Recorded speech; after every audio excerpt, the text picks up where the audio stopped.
성경으로 신앙 고백하겠습니다. 전능하사 천지를 만드신 하나님 아버지를 내가 믿사오며 그 외아들 우리 주 예수 그리스도를 믿사오니 이는 성령으로 잉태하사 동정녀 마리아에게 나시고 본디오 빌라도에게 고난을 받으사 십자가에 못 박혀 죽으시고 장사한 지 사흘 만에 죽은 자 가운데서 다시 살아나시며 하늘에 오르사 전능하신 하나님 우편에 앉아 계시다가 저리로서 산자와 죽은 자를 심판하러 오시리라. 성령을 믿사오며 거룩한 공회와 성도가 서로 교통하는 것과 죄를 사하여 주시는 것과 몸이 다시 사는 것과 영원히 사는 것을 믿사옵나이다. 아멘. 우리 찬송가 212장 찬양드리겠습니다.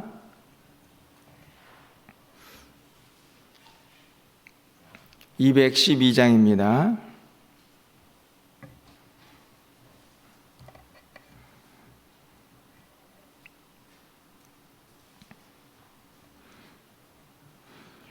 겸손히 주를 섬길 때 괴로운 일이 많으나 그 주여 내게 힘주사 잘 감당하게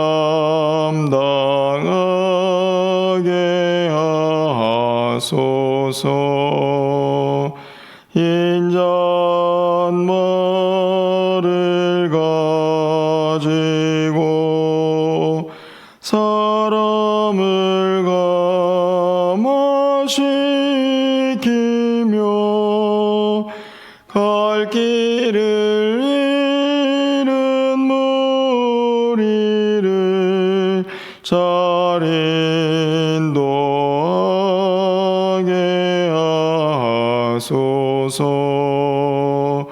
그 주의 귀한 인내를 깨달아 알게 하시고 굳건한 믿음 주셔서 늘 승리하게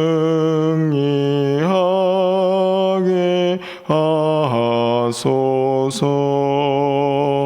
장래의 영광 비추사 소망이 되게 하시며 그 주와 함께 살면서 참 평강 얻게 하소서.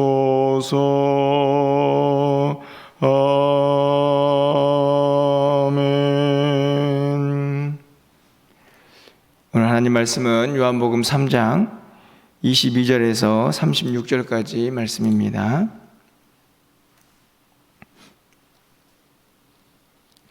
신약성경 146쪽에 있습니다. 요한복음 3장 22절에서 36절까지 한 절씩 교독하고 마지막 절 함께 읽겠습니다. 그 후에 예수께서 제자들과 유대 땅으로 가서 거기 함께 유하시며 세례를 베푸시더라.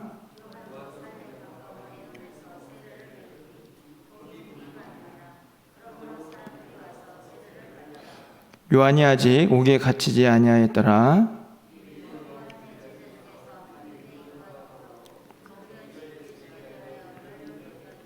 그들이 요한에게 가서 이르되 라삐여, 선생님과 함께 요단강 저편에 있던 이 곧 선생님이 증언하시던 이가 세례를 베풀매 사람이 다 그에게로 가더이다.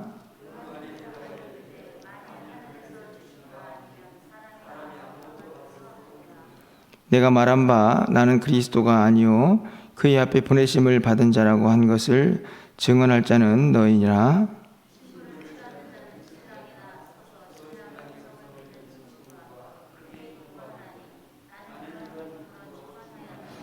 그는 흥하여야 하겠고 나는 쇠하여야 하리라 아니라.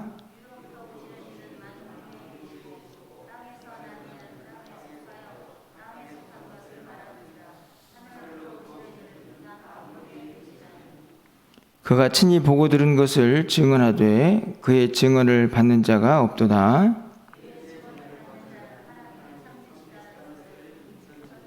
하나님이 보내신 이는 하나님의 말씀을 하나니 이는 하나님이 성령을 한량없이 주심이니라. 36절입니다.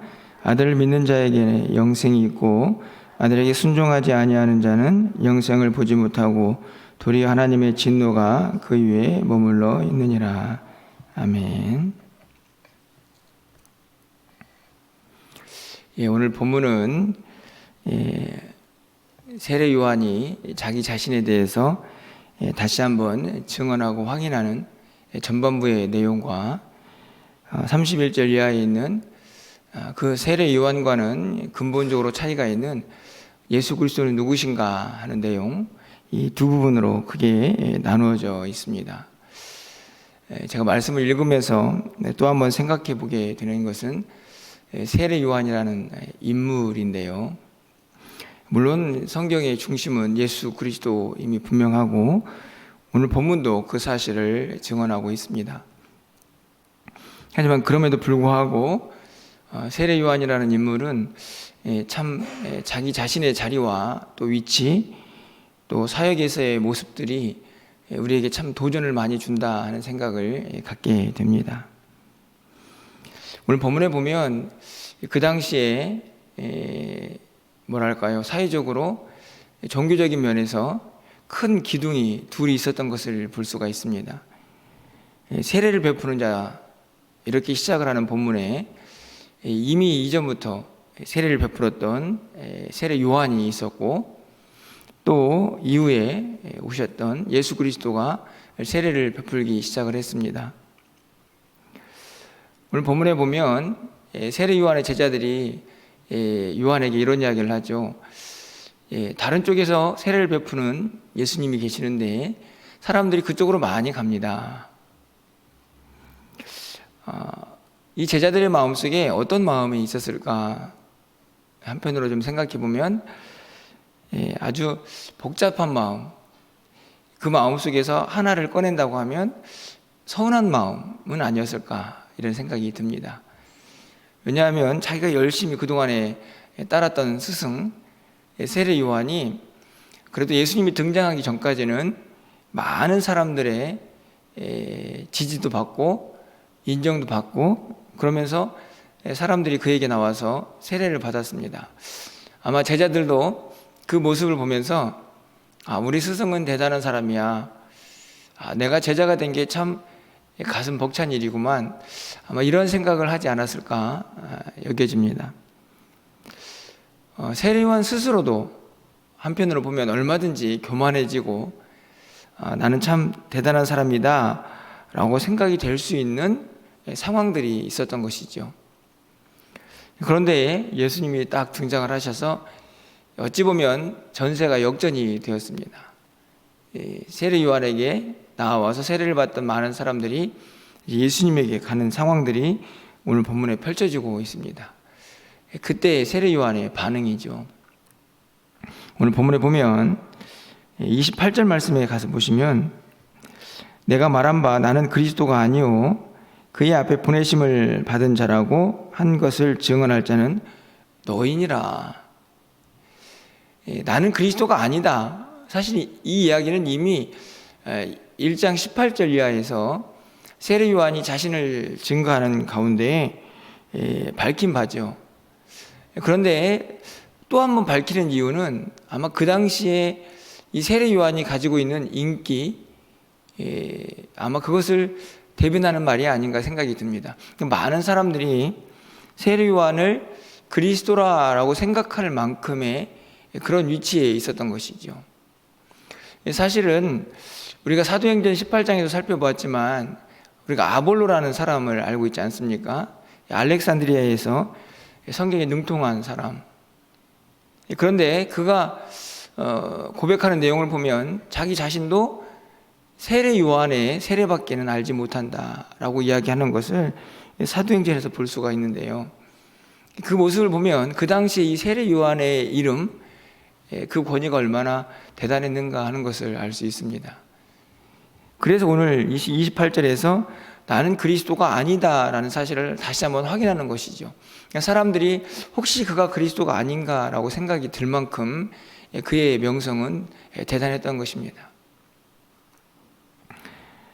하지만 세례 요한은 자기는 그리스도가 아니라는 사실을 다시 한번 확인합니다. 그러면서 내가 그리스도가 아니라는 사실은 너희들이 증언해야 한다, 이렇게 이야기를 하죠.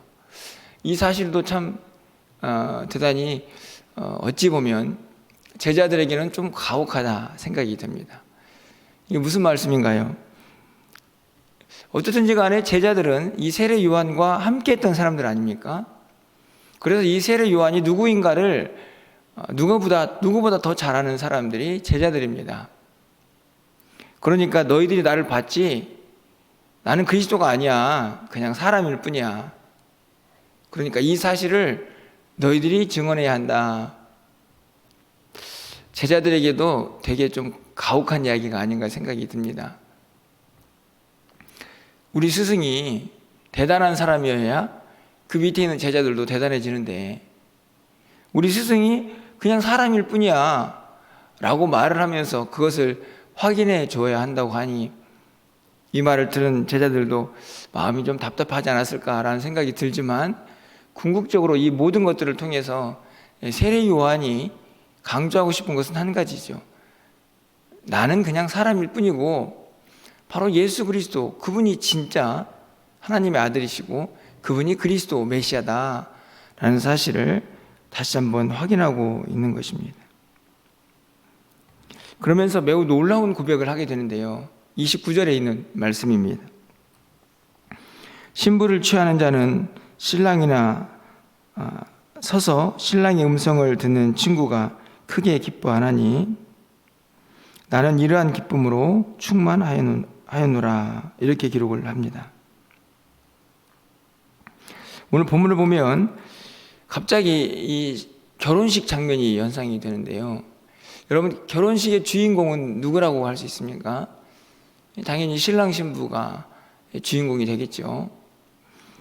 그런데 이 구절을 보면 서서 신랑의 음성을 듣는 친구, 들러리죠. 서서 신랑의 음성을 듣는 친구, 이 표현을 누구에게 적용을 하고 있느냐 보면 바로 자기 자신인 것을 알 수 있습니다. 예수님이 이 땅에 이제 신랑처럼 오셨지만 자기 자신은 서서 신랑의 음성을 듣는 친구 정도의, 다시 말하면 그 결혼식의 주인공이 아니고 들러리다, 이런 이야기를 하죠. 그런데 그 뒤에 말씀을 좀 보십시오. 나는 이러한 기쁨으로 충만하였다. 다시 말하면 자기는 이 결혼식의 주인공은 아니지만 그래도 나는 그 신랑의 음성을 듣는 것만으로도 기쁨이 충만한 사람이다, 이렇게 이야기를 하고 있는 것입니다. 그러면서 그는 흥하여야겠고 나는 쉬하여야 하리라, 우리가 잘 아는 30절의 말씀을 하고 있죠. 저는 오늘 본문에서 이 세례 요한의 겸손, 그리고 낮아짐, 내려놓음, 이런 것들을 다 생각해 보는 가운데 한 가지 매우 중요한 단어를 보게 되는데, 저는 그것이 기쁨이라고 생각이 듭니다. 어찌 보면 자기 자신의 위치를 빼앗긴 것이라고 볼 수도 있습니다. 어떤 한 분이 오시더니 사람들이 다 그쪽으로 몰려가죠. 되게 허탈할 수도 있겠다, 인간적인 모습에 보면. 그리고 제자들도 동일한 상황에 놓여져 있습니다. 그런데 오늘 이 세례 요한의 마음속에는 그런 허전함이 보이질 않습니다. 오히려 기쁨이 충만했다. 자기 자신을 어찌 보면 내려놓아야 하고 그동안의 인기에서 멀어져야 할 이 30절 말씀을 보면 그는 흥하고 나는 쇠한다 라는 말은 나는 사라질 존재다, 이런 말씀 아닙니까? 점점 뒤편으로, 역사의 뒤편으로 사라져야 할 그 자신의 모습을 기뻐할 수 있는 사람인 것이죠. 그 이유는 다른 데 있지 않습니다. 그가 누구를 만났고, 그리고 그가 예비한 그분이 누구인가 하는 것을 충분히 이해하고 깨달을 때 찾아올 수 있는 기쁨이라고 생각이 듭니다. 저는 우리 사역에도 또 우리의 섬김에도 이 세례 요한의 모습을 다시 한번 적용해 보게 됩니다. 우리가 교회 안에서 이런저런 사역들을 감당하게 되는데요, 우리가 정말 기쁘게 사역을 하고 싶은 마음들이 있습니다. 그렇지 않습니까? 그런데 어찌된 일인지 점점 그 기쁨이 사라져 갑니다. 그리고 또 그 안에서는 충분히 생길 수 있는 마음들이 어찌 보면 좀 서운한 마음일 수도 있습니다. 점점 자기 자신의 위치들을 잃어갈 수 있는 상황들이 얼마든지 교회 안에서 펼쳐질 수 있기 때문이죠. 그런데 진짜 기쁨, 그 진짜 기쁨은 자기 자신의 위치나 상황에 있지 않습니다. 그 진정한 기쁨은 바로 내가 믿고 있는, 내가 섬기고 있는, 내가 함께하고 있는 그분이 누구인가를 아는 것에서 나온다고 생각이 듭니다. 바로 오늘 세례 요한이 그런 모습을 가지고 있죠. 나는 이러한 기쁨으로 충만하였다. 저는 오늘 새벽에 함께 기도하는 우리 모든 성도님들이 이 한 구절은 좀 꼭 붙잡았으면 좋겠다 하는 생각이 듭니다. 나는 이러한 기쁨으로, 그냥 그 결혼식의 주인공은 아니지만 신랑의 들러리가 되어서 그 신랑의 음성을 듣는 것만으로도, 내가 그 결혼식에 참여하고 있는 것만으로도 나는 이미 행복한 사람이다, 나는 너무 기쁨이 충만하다라고 말할 수 있는 그 믿음, 그 믿음이 정말 얼마나 대단한가 하는 것을 오늘 본문에서 다시 한번 깨달아 보게 되는 것입니다. 사역적인 측면만이 아니고 우리의 신앙생활의 모든 것이 그렇습니다. 우리가 점점 기쁨을 잃어가는 시대, 예수를 믿고 사역을 하고 교회를 다녀도 점점 기쁨이 사라져 갑니다. 그 이유 중에 많은 것들이 있겠지만 그 중에 하나는 우리가 믿고 있는 예수님을 점점 잊어가는 것이죠. 내가 도대체 어떤 은혜를 받았고, 예수님은 나에게 어떤 분이시고, 그분은 나에게 어떤 은혜를 베푸는가를 항상 잊지 않고 살아간다고 하면 우리는 충분히 오늘 세례 요한 같은 나는 이미 그 기쁨으로 충만하다라는 고백을 할 수 있지 않을까 하는 생각이 드는 것입니다. 그래서인지 31절 이하에서는요, 위에 있는 세례 요한이 아니라 바로 예수 그리스도가 얼마나 탁월한지 그 사실을 이 31절과 36절에서 한 번 더 확인을 하고 있습니다. 몇 구절을 보시면 31절 말씀에서 위로부터 오시는 이는 만물 위에 계시고 땅에서 난 이는 땅에 속하여 땅에 속한 것을 말하느니라. 하늘로부터 오시는 이는 만물 위에 계시나니, 하늘로부터 오시는 이, 그분은 만물 위에 계십니다. 만물 위에 계신다는 말은 모든 것들의 통치자라는 말씀이죠. 우리가 믿고 있는 예수님이십니다. 계속 이어지는 34절 말씀을 가서 보시면 하나님이 보내시는 이는 하나님의 말씀을 하나니 이는 하나님이 성령을 한량없이 주심이니라. 하나님이 보내시니, 위로부터 나시는 이, 만물 위에 계시는 분, 이게 다 예수님을 지금 가리키면서 하는 말씀들 아닙니까? 35절 말씀도 마찬가지죠. 아버지께서 아들을 사랑하사 만물을 다 그의 손에 주셨으니. 우리가 알고 있는 내용들이지만 다시 한번 예수님이 누구인가를 확인합니다. 요한복음 전체에 매우 중요한 주제이죠. 저는 이 그리스도를 아는 지식, 예수님이 누구인가 하는 것, 그것을 오늘 이 29절에 있는 기쁨, 충만에서 여기와 연결시켜 보고 싶은 것입니다. 이미 앞에서 살펴봤듯이 예수 그리스도 안에는 충만함이 있죠. 요한복음 1장 16절 말씀입니다. 우리가 다 그의 충만한 데에서 받으니 은혜 위에 은혜더라. 이미 앞에서 살펴보았죠. 그의 충만한 데, 하늘로부터 내려온, 하늘이 주신, 아니 하나님이신 그 충만함이 그 예수 그리스도 안에 있습니다. 그 충만함으로부터 우리가 받죠. 그래서 은혜 위에 은혜이고 그 충만함이 우리에게도 있습니다. 예수 그리스도를 알고 그분이 누구인가를 분명하게 붙잡은 사람은 그 충만함에 거하게 되고, 그리고 그 안에 당연히 기쁨도 넘쳐나겠죠. 이 세례 요한의 29절의 고백은 예수 그리스도가 누군지 아는 사람만 할 수 있는 그런 고백이 아닌가 생각이 듭니다.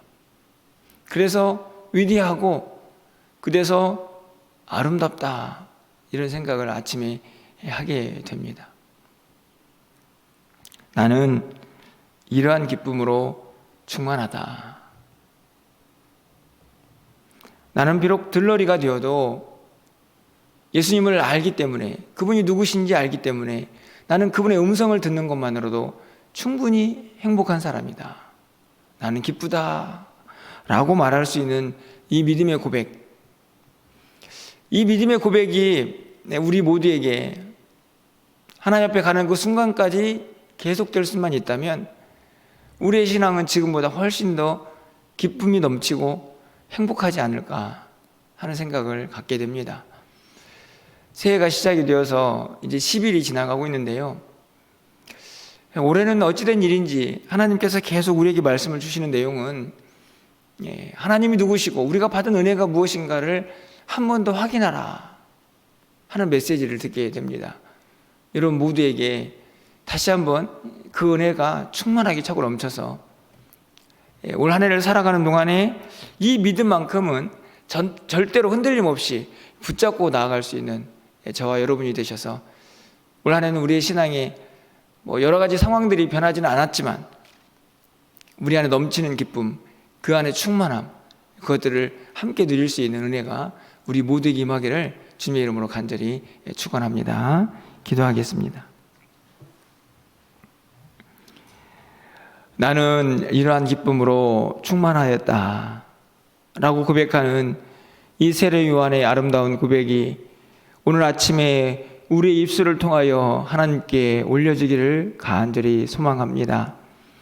기쁨이 사라져가는 세상 속에서, 기쁨이 사라져가는 나의 신앙의 모습 속에서 우리가 어찌하면 이 기쁨을 다시 회복하고 그 안에서 충만한 은혜를 누릴 수 있는지 오늘 이 아침에 깨닫게 하시니 감사합니다. 주님, 다시 한번 예수님이 누구시고 그분이 우리에게 베풀어 주신 그 영생의 기쁨이 얼마나 위대한 것인가 다시 한번 깨닫게 해주셔서 그 안에서 기쁨이 충만하게 하시고 그 안에서 누려지는 은혜를 마음껏 경험하며 살아갈 수 있는 우리 모두가 되게 하여 주시옵소서. 새로운 한 해를 시작했습니다. 하나님, 그렇게 무엇인가 달라지지 않은 세상, 달라지지 않은 새해이지만 우리의 10년 가운데 진정한 부흥이 일어나기를 원합니다. 다시 한번 예수 그리스도를 붙잡기를 원합니다. 그 믿음, 그 은혜 붙잡기를 소망하오니 하나님이 우리 안에서 일하여 주시옵소서. 우리를 변화시켜 주시옵소서. 우리를 회복시켜 주시옵소서. 다시 한번 그 믿음 안에서 기쁨 회복할 수 있도록 주님 도와 주시옵소서. 그리하여 올 한 해도 겸손한 마음으로 주님을 섬길 수 있는 우리 모두가 되게 하여 주시고 그 섬김 속에 아름다운 열매 많이 맺어질 수 있도록 하나님 역사하여 주시옵소서. 오늘도 사랑하는 성도들의 출입을 지켜주시고 올 한 해 주님 안에서 하나님과 동행하며 하나님의 기쁨이 되는 삶을 살아갈 수 있도록 주께서 역사하여 주시옵소서. 이 한 주간도 주님께 온전히 의탁합니다.